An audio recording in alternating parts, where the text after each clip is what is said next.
A Fox News alert now. Shocking new reports claiming convicted al-Qaeda terrorist al-Mari, released from a supermax prison, was part of a proposed deal to free an American couple who happened to be jailed in Qatar. Our next guest, who worked on that case, says he knows for a fact the idea for the swap was floated to the U.S. ambassador to Qatar at the time. And we're fortunate to have with us Fox News contributor and former spokesperson to 4 UN Ambassador Richard Grenell. He joins us right now. So, Richard, this broke in the Daily Beast, but it didn't have. This was not news to you. Tell us about it. Well, you know, we've seen a lot of prisoner swaps floated from other countries to the United States, and we've actually seen the State Department negotiate on some. In this instance, we learned a long time ago that during meetings on Matt and Grace Huang with the State Department, U.S. Ambassador at the time, Susan Ziadi, was in her office talking to some Qataris when the Qataris floated the idea of a prisoner swap, specifically mentioning al-Mari. Now, what's interesting is that al-Mari, this prisoner in the United States at the time, has the exact same last name as the Qatari Attorney General. So the individual that was floating the name to U.S. Ambassador Susan Ziadi was a close confidant of the Attorney General. So we knew that the Qataris wanted al-Mari and were floating this idea. What we have now is that the State Department is going on the record to say, we did not negotiate for al-Mari on the Huang case. Now, what we're trying to say is,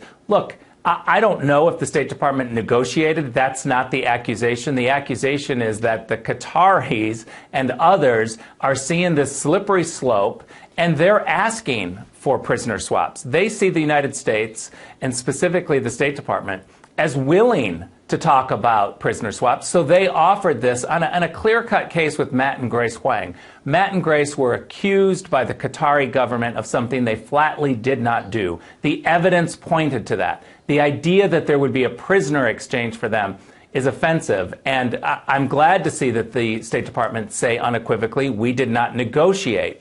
But they're also dancing around the fact that this was floated to them, and that they themselves have created a slippery slope. After all, the President of the United States thanked the Emir of Qatar in the Rose Garden during the Bergdahl. That's a great point, and I had forgotten that. But, Rick, they're both out now. And there was the ones that wanted to make sure that they were not part of this swap because they don't feel that they were legitimate prisoners. However, do you know of our response to this? Was our response open to this? Because it seems to have created a swap-a-palooza afterwards, as we now have ISIS say, hey, Japan, instead of giving us money, why don't we get some people?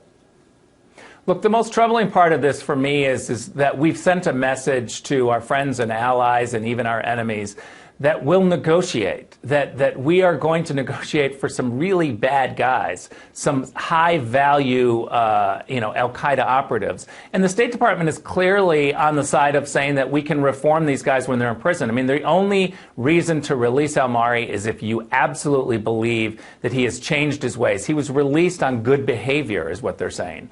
But the slippery slope, I think, is the biggest problem. I don't know exactly the details. I'm no longer privy to classified information. I don't know what, if anything, the State Department did do to negotiate.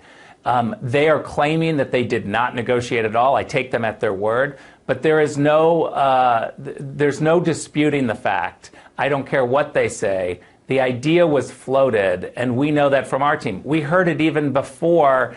We heard it, months ago. We heard this a long time ago. So this isn't new information. It's only new information coming out now. And we have the source talking to us this morning. Rick Grenell, thanks so much. Appreciate it.